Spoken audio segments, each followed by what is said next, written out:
بسم اللہ الرحمن الرحیم۔ السلام علیکم ورحمۃ اللہ وبرکاتہ۔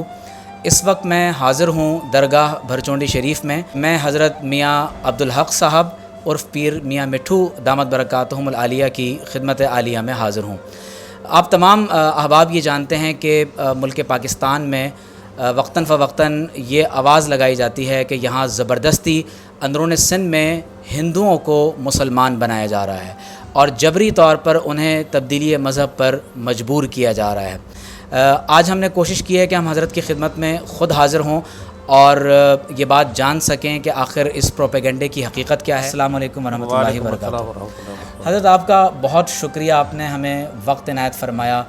سب سے پہلے میں یہ چاہوں گا کہ آپ اس درگاہ کے بارے میں کوئی مختصر جامع تعارف ہمیں پیش کیجیے، کیونکہ ہم نے سنا یہ ہے کہ عبید اللہ سندھی نے بھی اسی خانقاہ پر آ کر آپ کے بزرگوں کے ہاتھ پر اسلام قبول کیا۔ آپ اس سوال پہ آتے ہیں۔ جی جی، بات یہ ہے کہ سوال یہ ہے کہ زبردستی مسلمان، پہلے تو مجھے یہ پتہ ہے کہ ہم مسلمان ہیں۔ حضور پاک صلی اللہ علیہ وسلم نے فرمایا کہ زبردستی کسی کو مسلمان نہ کرو۔ سوال آپ نے کیا کہ زبردستی مسلمان کے متعلق، بات یہ ہے کہ زبردستی مسلمان پہلے تو کوئی کر نہیں سکتا۔ ہم مسلمان ہیں، جب حضور پاک صلی اللہ علیہ وسلم نے منع فرمایا کہ کسی کو زبردستی مسلمان نہ کرو، ہم کون ہوتے ہیں کہ اسلام کے خلاف، حضور پاک صلی اللہ علیہ وسلم فرمان کے خلاف ہم کام کریں، بجائے اس کے کہ ثواب اتنا ہمیں عذاب ہو جائے۔ تو اس طریقے سے یہ پروپیگنڈا ہے، پاکستان کو بدنام کرنے کے لیے پروپیگنڈا کیا گیا ہے، ورنہ ایسی کوئی مثال نہیں ہے۔ میں تو پورے پاکستان میں سوال کرتا ہوں کہ مجھے چھوڑیں، کسی بھی جگہ پر ایک مثال تو دیں کم از کم کہ فلاں شخص کو زبردستی مسلمان کیا گیا ہے۔ اگر ایسی مثال نہیں ہے تو اس میں آپ صاف سمجھ لیں کہ یہ حقیقت کے نہیں ہے، اس میں حقیقت نہیں ہے تو کیوں کیا جا رہا ہے؟ اسی لیے کرتے ہیں کہ پاکستان کو بدنام کیا جائے اور پاکستان کی جو مطلب سالمیت ہے اس کو خطرہ ہے، ہندوؤں کے ساتھ زیادتی ہے۔ حالانکہ ہندوؤں کو جتنی سہولت ہے وہ مسلمانوں کو یہاں پر نہیں ہے، خاص طور پہ سندھ میں بلکہ پورے پاکستان میں۔ یہاں پر کروڑوں روپے دیے گئے ہیں ہندوؤں کے ادھر مندر کے لیے، تو ان کو ایک پل دیا گیا ہے، وہ لمبا چوڑا آپ کو دکھائیں گے، وہ بھی سارا کچھ دیا ہے۔ اگر یہ اس قسم کی بات کرتے ہیں اس لیے کہ وہ ان کو بدنام کرنا ہے صرف پاکستان کو، جب وہ پاکستان کی بدنامی کے لیے کوشش کرتے ہیں تو وہ کوئی ایسی بات نہیں چھوڑتے، الٹی سیدھی غلط باتیں کرتے ہیں۔ ہم نے سوال کیا ڈاکٹر رمیش کمار سے کہ بھائی آپ کہتے ہیں کہ زبردستی مسلمان، تو ایک کوئی سیمپل تو بتائے نا، کوئی مسلمان ہم نے کیا ہے زبردستی یا کسی نے کیا ہے؟ بولا نہیں یہ بات غلط ہے، اس نے خود اقرار کیا، ہمارے پاس ریکارڈ ہے۔ تو اس نے خود کہا کہ زبردستی مسلمان نہیں کیا کسی نے کوئی۔ اگر ہم زبردستی مسلمان کرتے تو میرے ساتھ ادھر بیٹھے ہیں گاؤں کے اندر، میرے ساتھ ہی بیٹھے، میرے ہمسائے ہیں، ہندو زیادہ ہیں مسلمان تھوڑے ہیں، وہ بیٹھے ہیں، میرے گھر میں وہ ان کی عورتیں کام کرتی ہیں، ان کے مرد تو میرے مظاہرے بھی نہیں ہیں، میرے پاس نہیں کرتے، شہر میں جاتے ہیں کام کرتے ہیں، لیکن عورتیں ان کی جو ہے میرے گھر میں آتی ہیں کام کرتے رہتی ہیں۔ تو اگر میں کرتا تو ان کو پہلے کرتا نا، جن کے اوپر میرا پورا کنٹرول ہے، تو ان سے پوچھیں کسی کو زبردستی، آپ ان سے انٹرویو کر لیں کسی کو مسلمان کیا۔ میرا خیال کو فرانس سے لڑکی آئی تھی ایک، اس نے پوچھا ان سے بھائی تم یہاں کیسے آئے ہو؟ بولا ہم ادھر کتنا عرصہ ہو گیا؟ بولا 20 سال۔ پہلے کہاں تھے؟ بولا اوباڑے میں ایک جگہ ہے وہاں پر بیٹھے تھے۔ وہاں کیوں نقل مکانی کی؟ وہاں ہماری عزتیں محفوظ نہیں تھی، ہماری عزتیں محفوظ نہیں تھی۔ اور یہاں بولا الحمدللہ، انہوں نے کہا کہ ہمیں یہاں تو کوئی کسی قسم کی کوئی تکلیف نہیں ہے اور ہمیں کوئی کسی قسم کی سے شکایت بھی نہیں ہے، ہم آرام سے بیٹھے ہیں، ہمارے بچے بھی جاتے ہیں ان کے گھر پہ کام کرتے ہیں۔ ابھی بھی آپ دیکھیں گے تو ہم ان کی عورتیں جو ہے ہمارے اندر کوٹ کے اندر آتی جاتی ہیں رہتی ہیں۔ تو اگر مسلمان زبردستی کرتا تو ان لوگوں کو کرتا نا، یا ہمارے ساتھ جو تعلقات والے ہیں کافی ادھر مکھی ہیں، ہندو ہیں، جتنے بھی ہیں، وہ اگر ان میں سے آپ کسی کا انٹرویو کر لیں کہ کسی کو ہم نے زبردستی کہا ہے کہ مسلمان ہو، ہم تو کسی کو نہیں کہتے۔ مطلب جب منع کیا ہے حضور پاک صلی اللہ علیہ وسلم، ہم کون ہوتے ہیں کہ ان کے فرمان کے خلاف ہم بات کریں؟ وہ میں نے دیکھا وہ تقریباً اسمبلی میں جتنے لوگ تھے وہ ہمارے اسلام کے خلاف، میرے خلاف کیا اسلام کے خلاف بات کر رہے تھے۔ تو میں نے کہا بھائی بات یہ ہے کہ تم سارے کافر تھے، تم مسلمان تو نہیں تھے۔ اگر غلطی ہے تو داتا صاحب کی ہے، اجمیر خواجہ اجمیر شریف کی ہے، یا ان بزرگوں کی ہے، یا جتنے بزرگ ہیں پیر صاحب پگارے والے یا بھجن شہر والے، یہ تو بعد میں آتے ہیں، ان کی غلطی ہے تو کیس کرو، تو ان کے برا بھلا کو تو ان کو، جنہوں نے تمہیں مسلمان کیا ہے ان کو کیوں نہیں کہتے، ان کے خلاف کیس چلاؤ، ان کو لے آؤ کورٹ میں۔ تو ان کے پاس یہ جواب تھا ہی نہیں۔ حقیقت یہ ہے کہ یہاں پر اسلام تو نہیں تھا نا، ان بزرگوں کی وجہ سے مسلمان ہوئے ہیں اور یہ اسلام پھیلا ہے۔ انہوں نے کوئی ڈنڈا نہیں مارا کسی کو زبردستی نہیں کیا، کسی کے اوپر گن نہیں رکھی، وہ اخلاق سے مسلمان ہوئے ہیں۔ میں نے ان کو کہا بھائی تم سارے کافر تھے، پہلے تو جتنے بیٹھے تقریباً سارے کافر ہیں، مگر کچھ سادات ہیں جو باہر سے آئے ہیں، وہ ان کے علاوہ سارے کافر تھے، یہاں آ کے مسلمان ہوئے ہیں۔ تو اس لیے تو آپ اگر کہتے ہیں کہ زبردستی، تو آپ پہلے تو اپنے آپ کو دیکھیں، آپ زبردستی ہوئے گی آپ، تو یہ بات غلط ہے۔ اصل میں حقیقت یہ ہے کہ وہ پاکستان کو بدنام کرنا چاہتے ہیں، جس کی وجہ سے وہ ان کی کافی مقبولیت ہے، ان کے پاس پیسہ ہے، ہمارے پاس پیسہ تو نہیں ہے، ہم اسی طریقے سے ان کو ڈیل نہیں کر سکتے۔ این جی اوز جتنے ہیں وہ بھی پاکستان کے خلاف کام کر رہی ہیں اور وہ بھی بدنام کرنے کی کوشش کر رہی ہیں۔ تو اس لیے میں چاہتا ہوں کہ آپ پوری تحقیق کریں، ہندوؤں سے ملیں، ہم ڈیرکی میں ہندو ہیں، ان کے مکھی ہے، جو بھی ہے، ان کے ساتھ ملیں، ان سے پوچھیں تو صحیح نا کہ حقیقت کیا ہے، آپ کو ساری بات عیاں ہو جائے گی۔ ہمارے ساتھ جو بیٹھے ہیں ان سے پوچھیں تو وہ بھی آپ کو بتائیں کہ میں نہیں چلتا، آپ خود جائیں ان سے پوچھیں۔ اگر وہ خود کہہ دیتے ہیں کہ ہمیں کوئی تکلیف نہیں ہے اس قسم کی، تو بات یہ ہے کہ جب ان کو نہیں ہے تو ان کو این جی اوز والوں کو ان کو کیا تکلیف ہے؟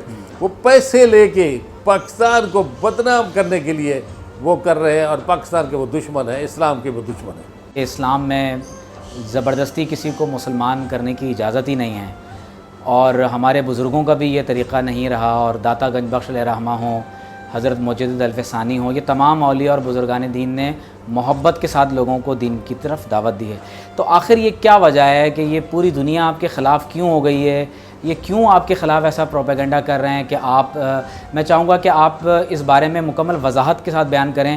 کہا جا رہا ہے کہ آپ نے لڑکیوں کو نعوذ باللہ من ذالک اغوا کروایا، ان کو زبردستی آپ نے مسلمان بنایا، اور اس کے بعد پھر آپ نے ان کی شادی کسی مسلمان مرد سے کروا دی۔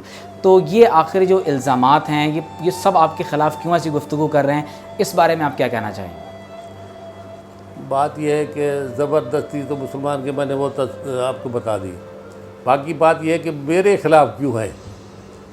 میرے خلاف نہیں ہے، مجھے تو ایک سمجھو کہ انہوں نے نشانہ بنایا ہوا ہے، تو پاکستان کے خلاف، اسلام کے خلاف ہے۔ باقی بات یہ ہے کہ مجھے کیوں انہوں نے ٹارگٹ بنایا ہے؟ کیونکہ مجھے ٹی وی کے اوپر انہوں نے کہا کہ آپ کو 9 کروڑ 13 کروڑ دیں گے، لڑکی واپس کرو۔ لڑکی، حالانکہ میں وہ بات کر رہا ہوں جو ریکارڈ بھی ہے، ٹی وی پہ ریکارڈ ہے کہ آپ کو پیسے دیں گے، آپ یہ لڑکی واپس کرو۔ تو میں نے ان کو کہا کہ بھائی 9 کروڑ 9 ارب یا 9 خرب، اگر ان کو میں کانٹے میں ترازو میں ڈالتا ہوں تو میرا ایمان ان سے بھاری ہے، اور میں گھاٹے کا سودا نہیں کرتا۔ جب ایمان بھاری ہے تو میں گھاٹے کا سودا کیوں کروں؟ میں نہیں کرتا۔ ہمارے پاس آتی ہے الحمدللہ، ہم ان کی مسلمان کرنے میں جتنا خرچہ آتا ہے، خرچہ کیا آتا ہے، تھوڑا بہت آتا ہے، وہ بھی کر لیتے ہیں۔ ان کو پھر وہ رہائش کے لیے سسٹم بھی ان کو بنا دیتے ہیں، ذریعہ معاش بھی ان کے لیے کوشش کرتے ہیں کہ ان کا ہو جائے بہتر، وہ سارا کچھ ہم کرتے ہیں۔ اسی لیے ان کو دکھ یہ ہے کہ جو ہمارے پاس آتی ہے وہ واپس نہیں جاتی۔ اگر خوشی سے کوئی جائے تو ہمیں اعتراض نہیں ہے، ہمارا کیا ہے بھائی، وہ آئے جائے، ہمیں کیا ہے، وہ اپنی قیامت خراب کریں گے، ہمیں کیا کریں گے۔ ابھی بات یہ ہے کہ ہمارے پاس جب آتی ہے تو ہم واپس نہیں کرتے۔ بھائی ہمیں ایسے کیوں واپس کریں؟ ہم جب مسلمان ہیں، ہم مسلمان ہیں، نہیں واپس کریں گے۔ جب مسلمان ہو گئے تو ہم ان کو ہر سہولت دیں گے، یہ ہمارا فرض ہے، ہر ایک مسلمان کا فرض ہے، ہر ایک مسلمان کا فرض ہے کہ ان کو پوری سہولت دی جائے۔ لیکن وہ لوگ کچھ پیسے لے دے کے ان کو واپس کر دیتے ہیں۔ عبید اللہ سندھی نے بھی یہاں اسلام قبول کیا۔ آپ کے اندازے کے مطابق کتنے لوگ ہیں جو یہاں اس خانقاہ سے وابستہ ہو کر اسلام کے دائرے میں داخل ہوئے اور ایک اچھی زندگی وہ یہاں گزار رہے ہیں؟ بات یہ ہے کہ اس کا ریکارڈ تو نہیں ہے، اندازہ تو کر سکتے ہیں، ہزاروں کی تعداد میں ہے، کیونکہ ہمارے بزرگ جو تھے وہ بھی مسلمان کرتے ہیں، اس کے بعد ہمارے دادا تھے وہ بھی کرتے ہیں، ہمارے والد صاحب بھی کرتے ہیں، اور ہمارے پاس بھی آتے ہیں۔ الحمدللہ وہی سلسلہ جاری ہے، ہم کر رہے ہیں۔ تو اس طریقے سے اگر ہم بات کوئی کریں غلط بھی ہو جائے، ہزاروں کے تعداد، ہزاروں سے تو کم نہیں ہے۔ اب بات یہ ہے کہ انگریزی کے دور میں، انگریز جب تھے تو انہوں کے دور میں ایک انہوں نے رجسٹر دیا تھا ہمیں، جو بھی مسلمان ہونے کے لیے آئے اس کا نام لکھو، ساری حق کیفیت اس میں لکھو، اس کے بعد اس کو وہ جو اس کی کاپی ہے ان کو دے دو، باقی کورٹ جانے کی یا کسی اور جگہ جانے کی ضرورت نہیں ہوتی تھی۔ ہمیں کورٹ میں بھی جانا پڑتا ہے، وکیل بھی کرنا پڑتا ہے، سارا کچھ کرنا پڑتا ہے۔ جس پاکستان میں جو بنا اسلام کے نام پہ ہے، صرف بنیاد اس میں کوئی جنگ ونگ تو نہیں ہے، صرف اسلام کے لا الہ الا اللہ محمد رسول اللہ کے نام پہ بنا ہے، اور اسی میں یہ قانون ہے۔ باقی فارین میں تو ایسے قانون نہیں ہے، باقی ملکوں میں تو نہیں ہے۔ یہاں سختی کیوں آئی؟ اب دیکھا جائے کہ یہاں سختی کیوں آئی، اس کو ذرا غور کریں نا۔ اس کی وجہ یہی ہے کہ پاکستان کو بدنام کرنا ہے، اسلام کو بدنام کرنا ہے۔ یہاں جو ہے نا، اسلام کا نام کیوں لیتے ہیں؟ یہ واحد ملک ہے جس میں اسلام کا نام لیا جاتا ہے زیادہ، تو اس لیے ان کو بدنام، یہاں کا ہندو زیادہ تھے۔ اب ہندو جب زیادہ ہے تو ظاہر ہے کہ وہ مسلمان ہوں گے، تو یہاں زیادہ ہی مسلمان ہوں گے، اسی لیے یہاں پر جو مسلمان ہوتے ہیں وہ ریکارڈ کے حساب سے زیادہ ہے بنسبت اور ملکوں کے۔ تو جب یہاں مسلمان ہوتے ہیں ریکارڈ کے حساب سے، تو ان کو بدنام کرنے میں آسانی ہے، اور وہ اپنا کام کر رہے ہیں۔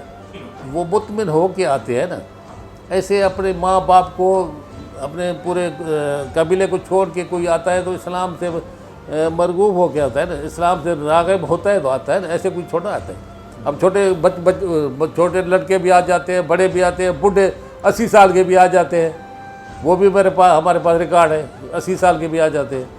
تو اس قسم کے اگر لوگ آتے ہیں تو اسلام سے اللہ نے ان کو ہدایت دی ہوتی ہے۔ ہم تو نہیں کہہ سکتے کہ ہم نے اس کو کہا ہے، ہم نے کہنے کے اوپر آئے، ہمارے کہنے کے اوپر بھی کچھ لوگ آ جاتے ہیں، لیکن وہ زیادہ تر ہمیں پتہ ہی نہیں ہوتا۔ ہم یہاں بیٹھے، کوئٹہ سے کوئی آ رہا ہے، کوئی لاہور سے آ رہا ہے، کوئی کراچی سے آ رہا ہے، کوئی حیدرآباد سے آ رہا ہے، کوئی تھانہ بولا خان سے، کوئی کہاں سے، وہ ہم نے ان کو جانتا ہی نہیں، ان کے قبیلہ کیا، انہیں اس گاؤں میں گئے نہیں، کبھی دیکھا ہی نہیں، وہ یہاں کیوں آتے ہیں؟ ہم نے وہاں تو نہیں جا کے ان کو بلایا نا، ہم نے وہاں سے اٹھا کے تو نہیں لائے نا۔ ہمارے کہنے کے علاوہ وہ ٹی وی دیکھتے ہیں، وہ قرآن شریف پڑھا ہوتا ہے، اکثر لوگوں نے قرآن شریف پڑھا ہوتا ہے، انہوں نے اسلام کو مکمل سمجھا ہوتا ہے، وہ سب سمجھ سوجھ بوجھ کر کے پھر آ جاتے ہیں، ایسے تھوڑے آتے ہیں۔ اور ایک سوال آپ نے نہیں کیا، میں اس کو وضاحت کر دوں کہ جب مسلمان ہوتی ہے تو آپ کہتے ہیں کہ ان کی شادی، لڑکی آ جاتی ہے، شادی فوری کیوں کر دیتے ہیں؟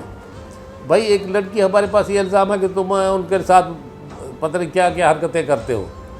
ان کے پاس، ہمارے پاس جب کوئی لڑکی آتی ہے تو ہمارے پاس کیا مطلب، کس حیثیت میں ہم ان کو رکھیں اپنے پاس؟